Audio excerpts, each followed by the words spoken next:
तो पूरे घर का काम मुझसे ही करने के लिए कहती हैं।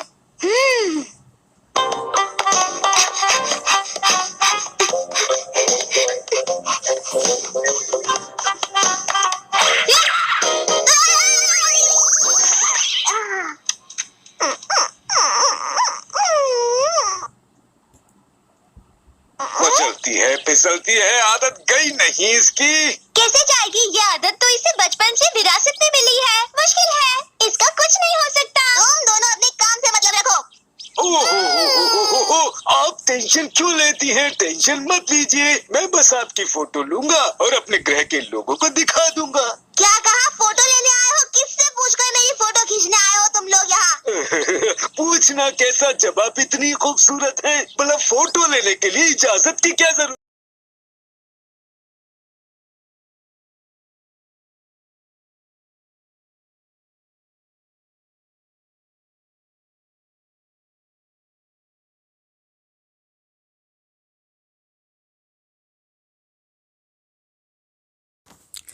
Guys, welcome back to my channel. हम वापस आ चुके हैं यानी कि चैप्टर 2 का पार्ट 4 में, और इसका नाम है the subject of magical science का पार्ट 4 है गाइस, और ये भी चैप्टर 2 का। और हम बहुत जल्द आ चुके हैं, और इसी के साथ मैं स्टोरी को शुरू कर देना चाहता हूँ बिना कुछ ही देर के। और यानी कि स्टोरी की शुरुआत वहाँ से होता है, यानी कि पिछले एपिसोड से होता है कि पिछले एपिसोड को रिकैप कर लेते हैं। और पिछले एपिसोड के एंडिंग में क्या हुआ कि मित्सो की क्लास टीचर को सैलरी ना देने पर वो झगड़ा करने लगा कि क्यों मुझे सैलरी नहीं दिया गया है, और ऊपर से किसने मुझ पर कंप्लेंट किया। इस स्कूल में इतना दम किसको है। ये बात से सीन कट हो जाती है और प्रेजेंट एपिसोड में आ जाते हैं गाइस। और इस एपिसोड को शुरू करने पर वो बहुत झगड़ा कर रहा था कॉलेज में, वो भी प्रिंसिपल के रूम में। इसलिए प्रिंसिपल बोलते हैं कि मैंने तुमको सैलरी कट किया, तुम ज़्यादा बोले तो तुमको सस्पेंड भी कर सकता हूँ। शायद तुम उससे टिक नहीं सकते कि इस बंदे ने तुम पर कंप्लेंट किया और तुमसे मेरे से भी ऊपर लेवल का है, और इतना ही मैं कह सकता हूँ। ये बात सुनकर वो बोलता है वो कोई भी हो, मुझे कोई फ़र्क नहीं है कितना दम है उसको। मुझे कुछ भी नहीं पता, उसका नाम एक बार बोल दो। ये बात सुनकर वो बोलता है कि नहीं, मैं बोल नहीं सकता। नए में वहाँ उसकी प्रिंसिपल रूम का डोर नॉक करने लगा था कोई, और वो बोलता है कि अंदर आ जाओ। और तब मिट्सो अंदर आता है और डोर को लॉक करता है। और अंदर आने के बाद मिट्सो बोलता है कि अब तक इसको सस्पेंड नहीं किया है। ये बात सुनकर और वो क्लास टीचर को समझ आ जाती है कि इसी बच्चे ने मुझ पर कंप्लेंट किया। वो बोलता है कि वो मिट्सो को कॉलर पकड़ने वाला था, और वो ये बोलता है, यानी कि वो ये बोल रहा था कि तुम्हारी इतनी हिम्मत, इतना बोलकर वो उसके कॉलर पकड़ने वाला था। तभी मिट्सो उसको हाथ पकड़ कर उसके घुमाकर पीछे, यानी कि वो पीछे दीवार पर फेंक देता है। वो थोड़ी बड़ा था, और मिट्सो क्या, यानी कि उसके आगे मिट्सो तो एक नॉर्मल बच्चा था, फिर भी मिट्सो ने उसको उठाकर पीछे फेंक दिया। ये देख प्रिंसिपल भी चौंक जाते हैं कि एक नॉर्मल सी बच्चा इतना बड़ा यानी कि एक क्लास टीचर को तो फेंक दिया, तो इसकी स्ट्रेंथ क्या होगी, वह ये सोच रहा था। मिर्जा बोलता है कि टीचर वो होते हैं कि किसको अच्छे से पढ़ाना आता है और क्लास की ध्यान रख सकता है, और तुम्हारे अंदर तो कुछ भी नहीं है। तुम्हारे जैसे लोगों को जॉब कैसे मिलता है। और प्रिंसिपल को बोलता है कि प्रिंसिपल जी, यानी कि प्रिंसिपल को बोलता है कि प्रिंसिपल, मैं इतना बोलना चाहता हूँ कि आप अभी से इसको सस्पेंड नहीं, जॉब से निकाल दे, और कभी भी इस स्कूल के इतिहास में कभी भी इसको जॉब ना मिले। और इतना तक बोले कि इसको अब, यानी कि ये 1 साल तक इस पूरी से, यानी कि इस पूरी शहर में कहीं भी यानी कि एक नहीं 10 नहीं पूरे जीवित में इसको एक बार भी किसी भी स्कूल में इसको जॉब ना मिले। इसकी पूरी सबके पर कुछ करने के लिए बोलता है और उसके बाद मुझसे बोलता है कि अब मैं जा रहा हूँ और इसको भगा दो। और मुझे इतना पता चला कि पिछली एक हमारे क्लास से एक क्लास टीचर हुआ करते थे, उसकी पैर और हाथ पैरलाइज हो चुके हैं। मुझे उससे कोई फ़र्क नहीं है। मैं यही चाहता हूँ कि उसको जॉब में लेकर आए। ये बात सुनकर प्रिंसिपल बोलता है कि जी सर, हम ये सब कुछ करेंगे। और तब मिर्चू वहाँ से चले जाता है। वो क्लास टीचर ऊपर उठता है, वो भी बहुत ही यानी कि बहुत ही मुश्किल से, और प्रिंसिपल से पूछता कि ये कौन है, और आपको भी हिला डाल दिया ये इसने, और इतना डर रहे हैं आप भी, ये कौन है। पर वो बोलता है कि तुम शायद ना जान पाओगे, इसकी लेवल बहुत ही ज़्यादा है, ये चाहिए तो तुमको मार भी सकता है, और उसके साथ इसके बारे में तुम्हारा मौत के बारे में पूरी दुनिया तक नहीं पता चलेगी, और इंडिया ना ही चेक करेगी भी तुमको इसने मारा तो इसको अरेस्ट किया जाए। ये उसके सोच के बाहर है। इसकी पावर उतना है, ये शायद तो गवर्नमेंट को भी पीछे से यानी कि उसकी फादर गवर्नमेंट तक की रूल करते हैं। गवर्नमेंट उसकी पैर के नीचे होता है और तुम उसके कुछ ना कर सकते हो। शायद उससे पंगा मत लेना, मैं इतना ही कह सकता हूँ। ये बात सुनकर वो बोलता है कि वो डर भी जाता है और वहाँ से चले जाता है। और बाद में प्रिंसिपल आते हैं, वो क्लास में बोलते हैं कि तुम्हारा क्लास टीचर बहुत ही, वो सब कुछ बोलते हैं कि वो बहुत बुरा पढ़ाता है, और इसको हमारी मिट्सू ने कंप्लेंट किया है। यानी कि वो बोलना नहीं चाहते थे कि मिट्सू ने कंप्लेंट किया, पर मिट्सू ने बोला कि कोई बात नहीं, आप बता सकते हैं, सभी के डर दूर करना ही पड़ेगा।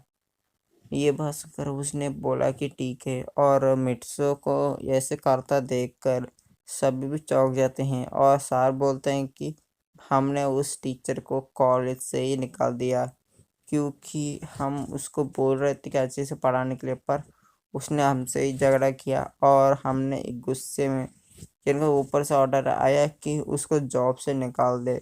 ये बात सुनकर वो बोलता है कि सभी बोलते हैं कि बहुत अच्छे, और प्रिंसिपल बोलता है कि आपको पता है हमारा नया टीचर कौन है।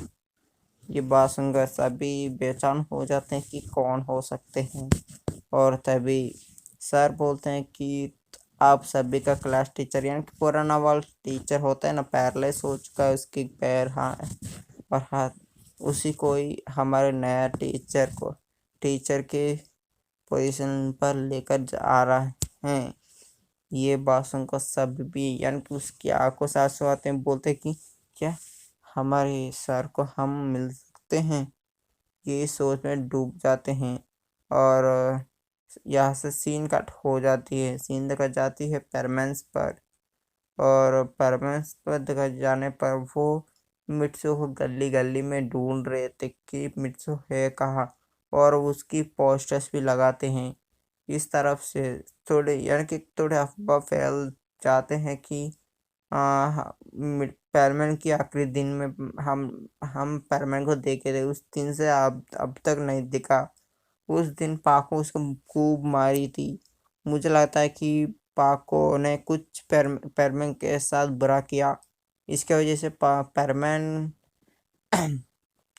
शायद वो परमानेंट छोड़ दिया, लेकिन तो पाको ने मुझे लगता है उसके साथ कुछ किया, यानी कि उसको मारना ऐसे भी हो सकता है।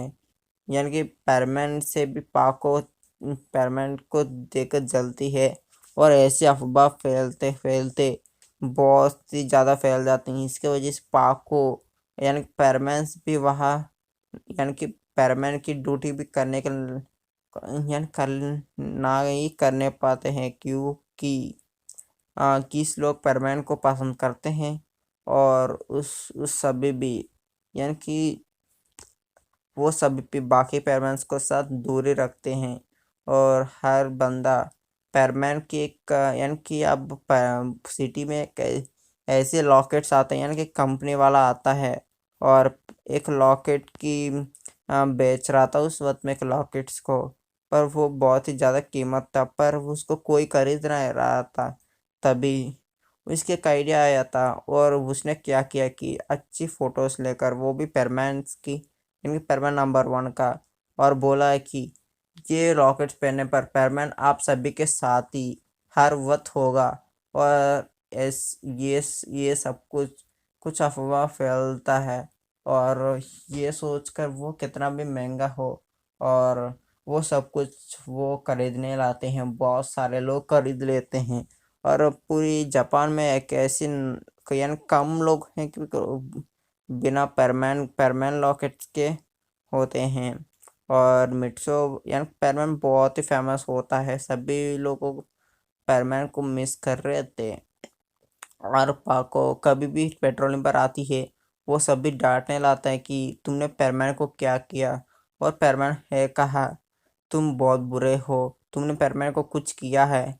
और ऐसे ऐसे यानी कि बहुत ही डांटते हैं सभी भी। और पाको भी थोड़े रोती है पर वो मिट्सो को ढूंढते रहती है हर वक्त। ऐसे ऐसे सीन कट हो जाती है, सीन दिखा जाती है हमारी मिट्सो पर, और मिट्सो उस दिन क्लास हो जाती है और वो डायरेक्टली यानी कि वहाँ आता है कि ऑफिस में, और ऑफिस में एंटर होते होते समय पर तभी वहाँ एक गार्ड उसको रोक लेता, बोलता है कि यह बच्चों के लिए एंट्री नहीं है।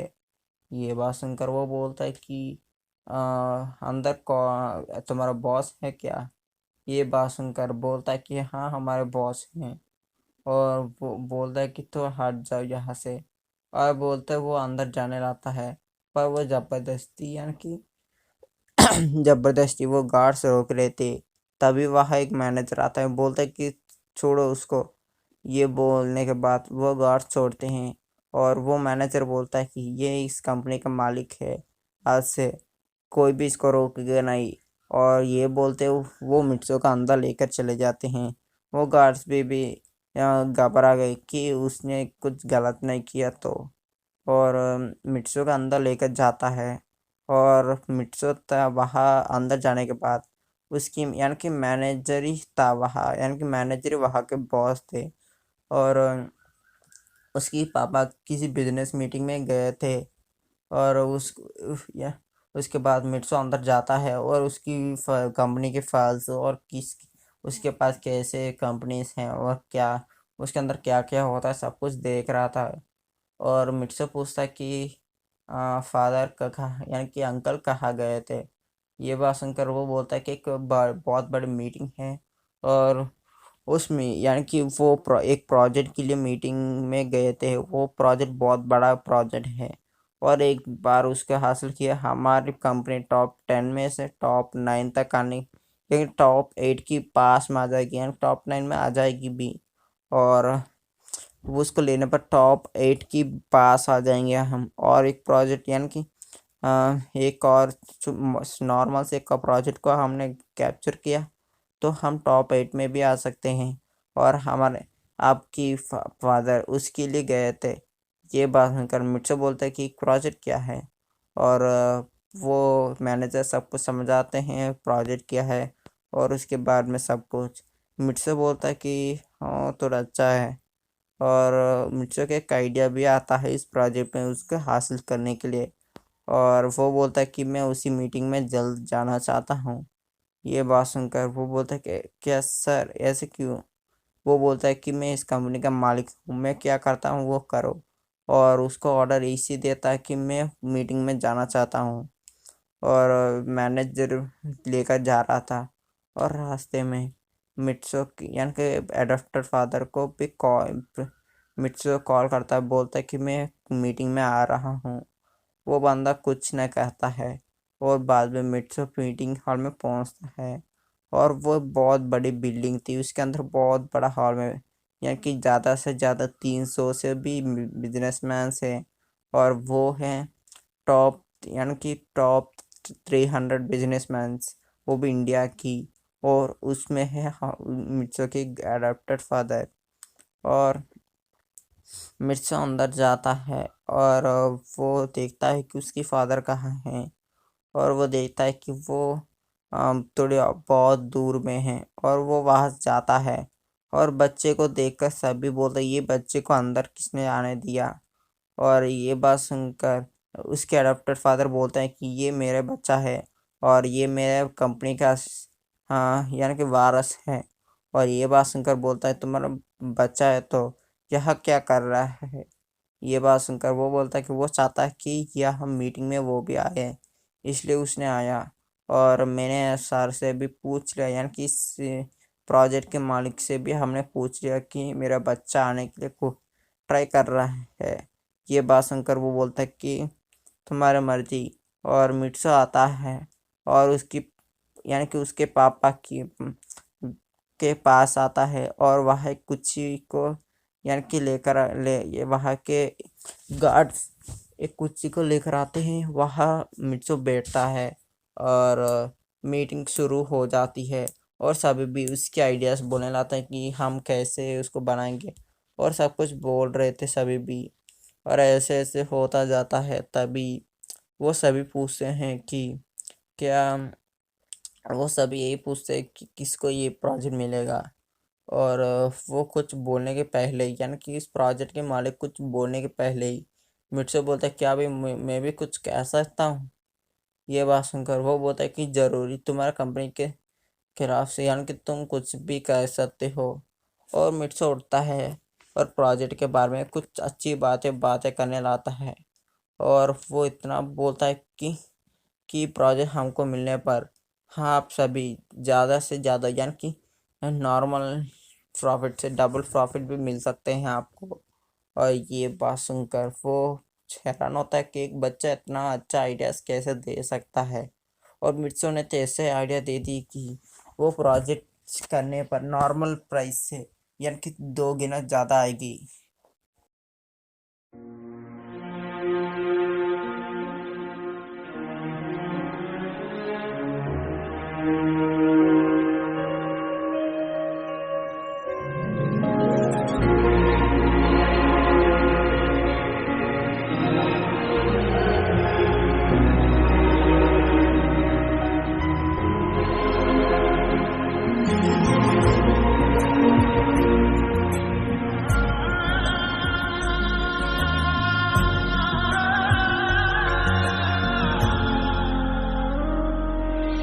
दिल दे दिया है